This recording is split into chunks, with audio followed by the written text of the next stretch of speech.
Michael Cohen, host of the Mea Culpa podcast here on the Midas Media Network, just went on CNN and brilliantly exposed Trump's playbook following this week's emergency January 6th committee hearing.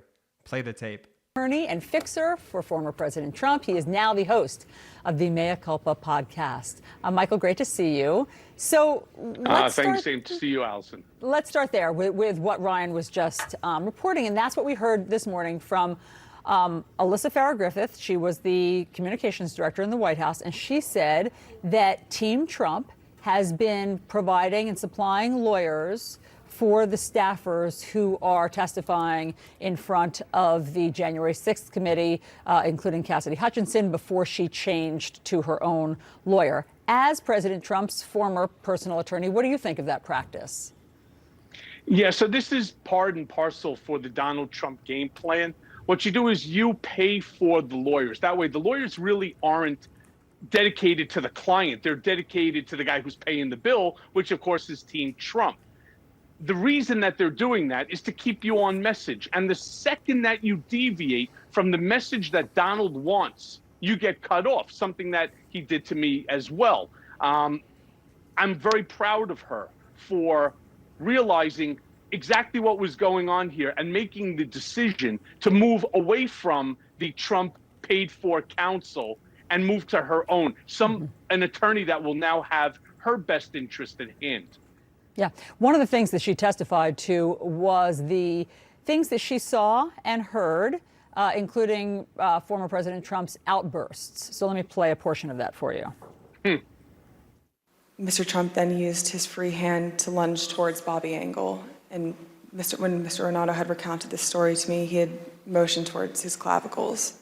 There were several times throughout my tenure with the Chief of Staff that I was aware of him either throwing dishes or flipping the tablecloth. Does that sound like Donald Trump to you? Okay, look, I've never seen Donald take a burger and ketchup and throw it against the wall. I have seen him get incredibly angry. I've seen him throw things, newspapers. I've seen him throw a magazine, some paper, but I've never seen him throw ketchup. Is it possible? Sure.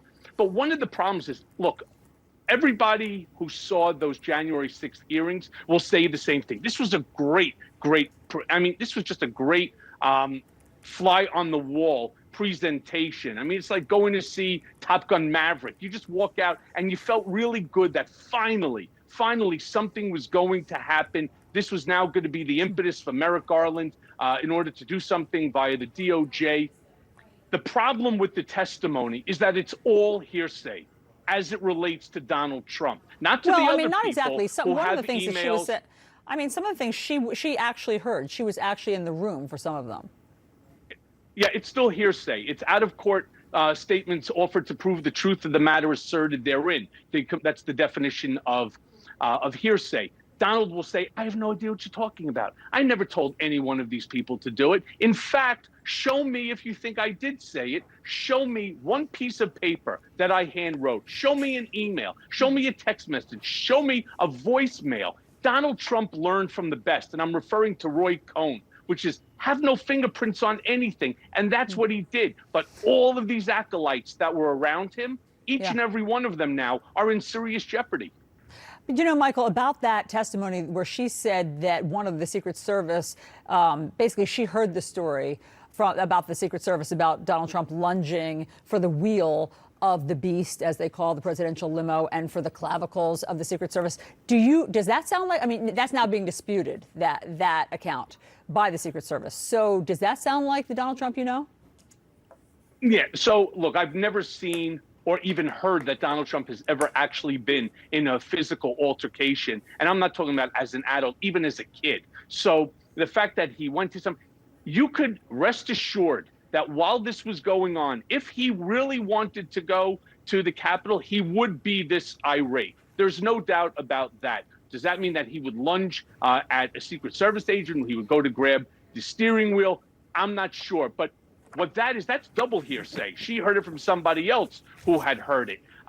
Again, that's not going to be the nail in the coffin that we are all looking for in order to see Donald Perp walk with his hands right behind his back and his cotton candy flopping in the wind. That's not what you're going to see. But again, the bad part about that testimony is what it does is it gives Donald, and again, I know the playbook better than anyone because I was involved in writing it. They're going to use that testimony, especially if it's disproven, to attempt to disprove every single statement that Cassidy made. And that's a shame, but they will use that as a means to discredit her.